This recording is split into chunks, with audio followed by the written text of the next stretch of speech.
અલ્પેશભાઈ, હું આ એક એક્ઝિબિશનનો સ્પેશિયલ આપણો ખેતીવાડીમાં એટલે કે આપણે જે કંઈ વાડીએ શાકભાજી વાવી છે ને, ટમેટા અને મરચા, તો એના રોપા કેવા થાય અને એનો ઉછેર થાય ને ટમેટા કેવડા થાય ને, એનો જ સ્પેશિયલ સ્ટોલ છે.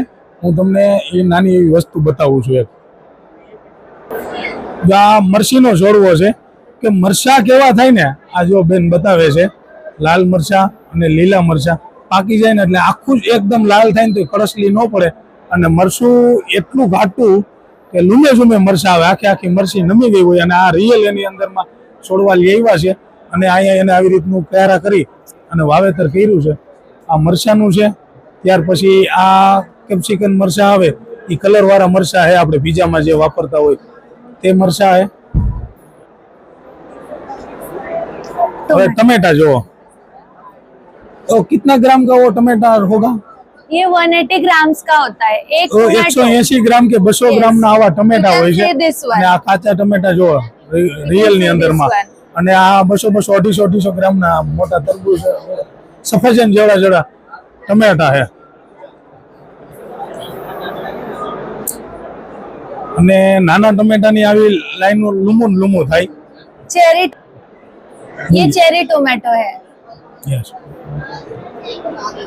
આપણે ત્યાં એટલો ઠંડો પ્રદેશ નથી, પણ અહીંયા નાસિકની આજુબાજુમાં ઠંડુ વાતાવરણ હોય ને, એટલે આ સ્ટ્રોબેરીના રોપા છે. કે સ્ટ્રોબેરીના રોપા એ પણ આવી જ રીતના ક્યારામાં કરી અને નાના નાના કુંડિયામાં બનાવીને આપે છે. તો આવા સરસ મજાના છે. આ ટમેટા છે, મરચા તમે જોવો તો આપણાથી તો ક્યાંય ઉષા જોડવા થાય ને ત્યાં લગીના તો ટમેટર છે કે કેવા કરવા ને. એની સાથે આ ફૂલના રોપા પણ છે કે ફૂલ આપણે વાવવા હોય વાડીએ અથવા તો કોઈને ફૂલનો બગીચો કરવો હોય ને, તો સરસ મજાના ફૂલના બિયારણ પણ છે. અને આ બધા રહ્યા આપણે ઘીસોડા, ડોડા, ટમેટા, ગુવાર, ભીંડો બધું જ બકાલું થાય ને એના ટોટલી બિયારણ મળે છે. સરસ મજાનું. હું આ લોકોનું એડ્રેસ પણ આપું છું તમને. ये वो अंदर जो हमने देखा 180 ग्राम्स का टोमेटो, उसके सीड्स है, उसका वैरायटी जो है वो बीफ स्टिक टोमेटो है. આ લોકોની મુંબઈમાં કોર્પોરેટ ઓફિસ છે અને પુનાની અંદરમાં છે.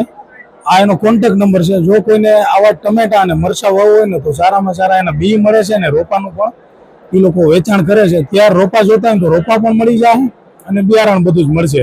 તો કોન્ટેક્ટ તમે કરી શકો છો. High media.